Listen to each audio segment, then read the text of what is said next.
Perkenalkan, nama saya Adam Mustaqim, mahasiswa semester 1 Lokal 1B dengan NIM 211020612, Prodi Manajemen Pendidikan Islam di Institut Agama Islam Negeri Kerinci. Pada kesempatan kali ini saya ingin menyampaikan judul makalah atau mempresentasikan makalah saya yang berjudul Pengertian, Tujuan dan Ruang Lingkup Metode Pembelajaran Islam dengan dosen pembimbing Siti Zara MA. Oke, saya akan mempresentasikan metode pendidikan Islam.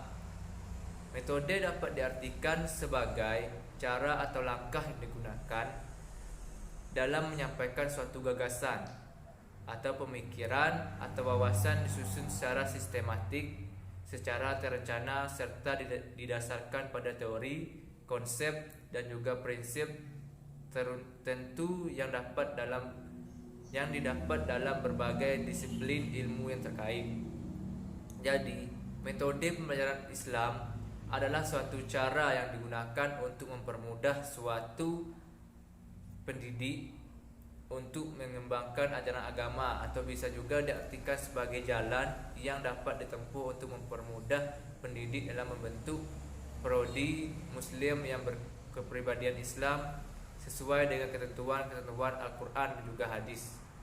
Oke, saya masuk dengan yang kedua, yaitu tujuan metode pembelajaran Islam. Adapun tujuan diadakannya metode adalah menjadikannya proses dan hasil belajar siswa Islam lebih berdaya guna dan berhasil guna menimbulkan kesadaran peserta didik untuk mengamalkan ketentuan Islam melalui teknik motivasi, menimbulkan gairah belajar peserta didik secara mantap.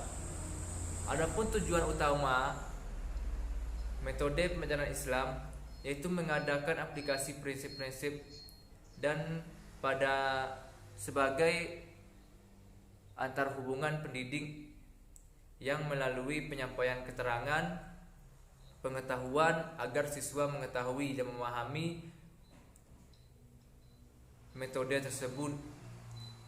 Dan juga adapun tugas utama metode ini adalah membuat perubahan dalam sikap dan minat serta memenuhi nilai dan norma-norma yang berhubungan dengan pembelajaran dan berhubungan dengan pribadi, dan bagaimana faktor-faktor tersebut dapat diharapkan menjadi pendorong ke arah perubahan nyata. Adapun yang ketiga yaitu ruang lingkup metode pembelajaran Islam. Jadi, ruang lingkup pendidikan agama Islam meliputi keserasian, keselarasan, keseimbangan antar manusia dengan Allah Subhanahu wa taala. Hubungan dengan sesama manusia, ada 3 hubungan manusia dengan diri sendiri serta hubungan dengan makhluk lain dan lingkungannya. Apabila dilihat dari pembahasannya, ruang lingkup pendidikan agama Islam umumnya dilaksanakan di sekolah, yaitu 1. Mengajarkan keimanan, 2. Mengajarkan akhlak, 3. Mengarahkan ibadah, 4.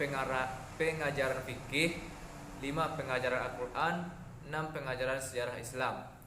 Demikian itu yang dapat saya sampaikan dari materi makalah saya pada kelompok 1.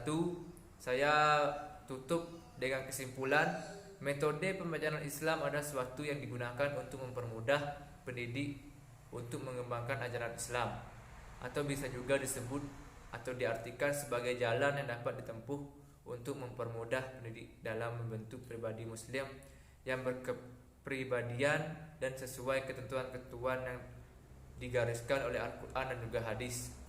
Dan ada juga tujuan diadakannya metode menjadikan proses dan hasil belajar mengajar Islam lebih berdaya guna dan berhasil guna menimbulkan kesadaran peserta didik untuk mengamalkan ketentuan ajaran Islam melalui teknologi motivasi dan menimbulkan gairah belajar secara mantap. Adapun ruang lingkup pendidik agama Islam bukti keselarasan dan juga keseimbangan antar manusia dengan Allah Subhanahu wa taala. Demikian saya tutup dengan wallahu wafiq ila aqwamit thoriq. Wassalamualaikum warahmatullahi wabarakatuh.